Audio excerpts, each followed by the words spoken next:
Let me bring in Chris Haynes. I apologize to Chris if he had to listen to that. Yahoo Sports NBA senior insider who joins us now. Chris, good morning. How's morale? Good morning, DP. Morale, as far as the NBA goes, I think people are optimistic. It seemed like the traction seemed like there was traction, good traction actually a couple weeks ago. Then it seemed like that was deterred a little bit last week, but yesterday it seemed like the league is doing everything in its power to try to reassure to the players that things will be safe and that it's in their best interest to go over there in Orlando and resume play. Why do I have to be there for 3 months if you're the elite teams going to play for a title? Uh, it feels like other sports are going to be playing in their home stadiums.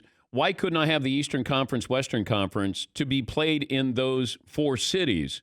And then you have, an NBA championship.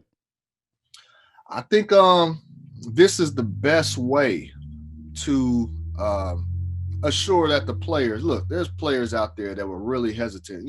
Even prior to the George Floyd tragedy, and the racial tension that we've had since then. The players were really reluctant to resume play, just because of the unknowns of the COVID virus. You had stars speaking up on is it even necessary? I spoke to CJ McCollum of the Portland Trailblazers. He was like, when the league opened up the practice facilities back up, he was saying, like, he told me, like, look, man, we got all these restrictions, at the practice facility. I got to be 6 feet away from my trainer while I'm getting spotted. How do you lift properly doing that? And if we have all these restrictions going back to just working out, like, is it even worth it to be playing? So I think the league did it this way to try to, make sure that they have the best and safest measures possible to try to get the confidence of the players. And so I think that's why they resorted to just having it in an isolated city. If I gave the NBA a do-over, what do you think Adam Silver would do? I think it would do the same, DP. There are significant financial ramifications for not resuming the season for the players and the league. And you already have the Daryl Morey tweet that set the league really back as far as finances go. So I don't think he changes anything. He's been really adamant from day one that he wants to get the season restarted, and for the most part, he has the majority of the players in agreement with him. So I don't think much would change at all. Yeah, and I also wondered about these teams that, the Bucks and Lakers earn home court advantage, but nobody's going to have a home court advantage in Orlando. And I know that they toyed with some ideas, some maybe rules for that. But as you know now, there is no advantage for the teams that have home court advantage. As of right now. But the player associations are still negotiating with the league on some of the rules and protocol that's going to occur down there in Orlando. So I wouldn't be surprised if some gimmicks are raised and some gimmicks are approved. I don't know what you can do for a true home court advantage. There was in talk about installing a court. The Lakers, Bucks bringing one of their courts, but we all know a true home court advantage is not true if you don't have your fans there rooting for you, providing that momentum and that extra spark. So I don't know what really can be done, honestly, to make sure that the top seed has an advantage in the game. I don't like giving the ball up to somebody else three times. When you start in each quarter, Yeah. just have the jump ball and do it the natural way. You don't want to, like Michael Jordan raised concerns in this call when owners call with Adam Silver. It's like you don't want to gimmick it up. Like just keep it simple. We're talking to Chris Haynes, Yahoo Sports NBA senior insider. If people didn't know what Kyrie Irving was addressing the last week, how would you sum up what Kyrie has been credited or accused of here in the last week or so? Well, he's been accused of being a distraction, disruptor, going against the union and all of that, but that call, the call that he organized last Friday, it was a really unifying call. There were it was a platform to give younger players a voice who ordinarily wouldn't have a voice or who felt that like they couldn't speak up in meetings prior. And it was a turnout of 80 plus players. And that's something that the players union hasn't seen in quite some time when it comes to their meetings and their Zoom calls.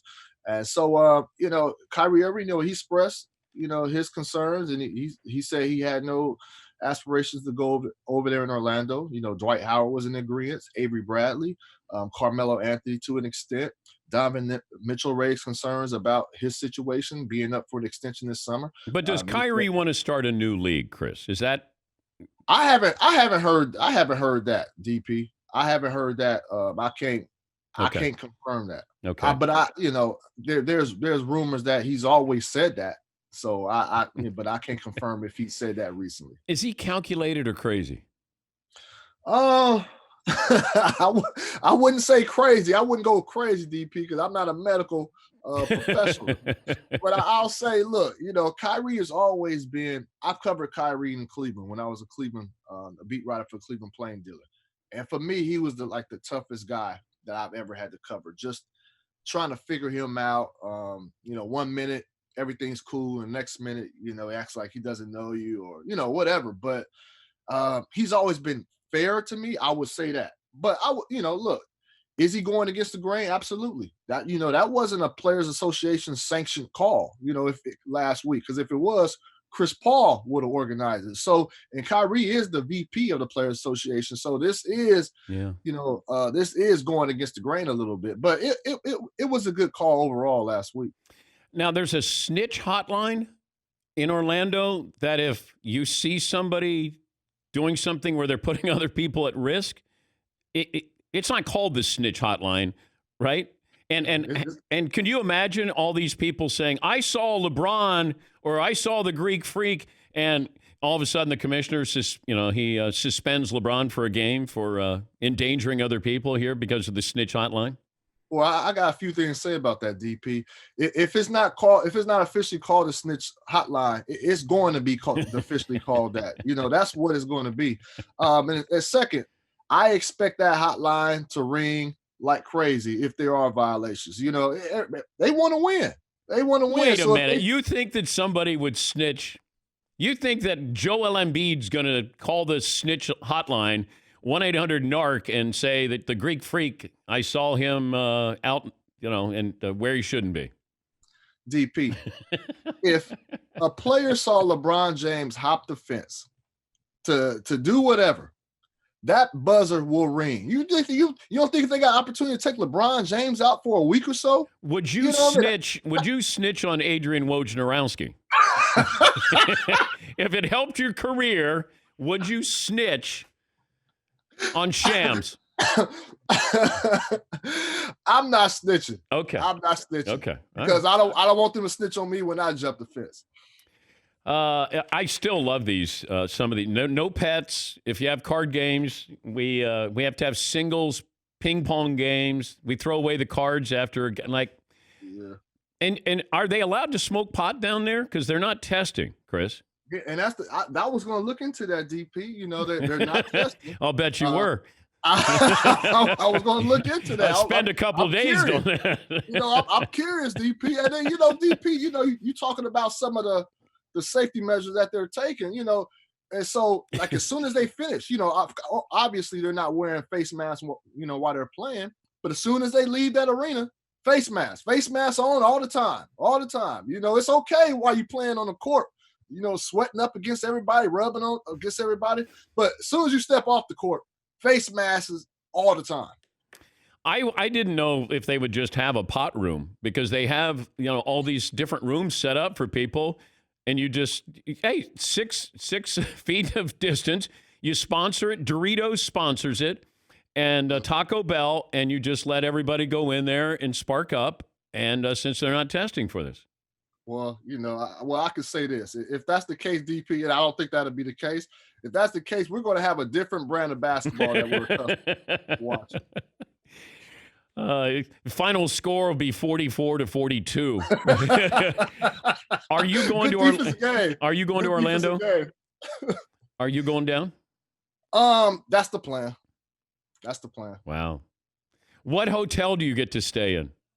Oh, I'm pretty sure, whatever scrub hotel they have left. Look, the media is the last thing, the Basketball Writers Association has been negotiating with the league on how is it going to work for us? It's going to be different to few tiers, but they haven't gotten back to us in time and fashion. I understand we were low on the totem pole, but I expect, whatever hotel they got tucked in the corner or motel that is, I you might get a motel. You're yeah, not going to get a motel. That's what I'm saying. But what access are the writers going to have to these players aside from the games themselves? As far as I know, there will be the tier. I forgot the tier name, but there will be a tier that's on campus, and they'll have the access that they would have is, they'll be at the press conference, but still, you have the 6 feet rule protocol. So you'll have some access, with social distance, proper social distancing measures being on campus. And now the ones that's in Orlando off campus, they're allowed to go to the games, but then they have to leave, automatically after that. And then they have Zoom press conferences. And so the thing is, with that tier, DP, I'm telling you, in a lot of ways, I want to be a part of that tier because there's no restriction. You're outside the bubble. Yeah. They get to go and leave as they please. Go to a club or do whatever. To other tier on campus, you're restricted, confined. But it'll be real interesting to see how the league comes up with the protocol for the media who can't be over there in Orlando. And they want to cover the Lakers, but they can't afford the cost because I know it's going to be expensive. So it has to be some incentive for a media to be out there in Orlando to give them some proper great access that they wouldn't get if they weren't there. And Harden loves the 6 feet separation, especially on defense. Like he's going to love because he plays defense that way anyway, right? Yeah, well, you could say that, DP. He has improved, but I tell you right now, DP, you talking about why it was in Orlando and not in their home cities for some of the playoff rounds. I tell you right now, if this thing was in Vegas, DP, which I was all in favor of, sure you were. You were really have some concerns about all those things you said. When you talking about whatever, there's some players who are known to, be hitting the club throughout the week. You know what I mean? You think social distancing measures will really be in play in Las Vegas? So, Orlando was the ideal fit. Stay in touch, Chris. No snitching, DP. No snitching. Chris, right. No snitching Haynes, Yahoo Sports NBA insider. Thank you, Chris. Be safe.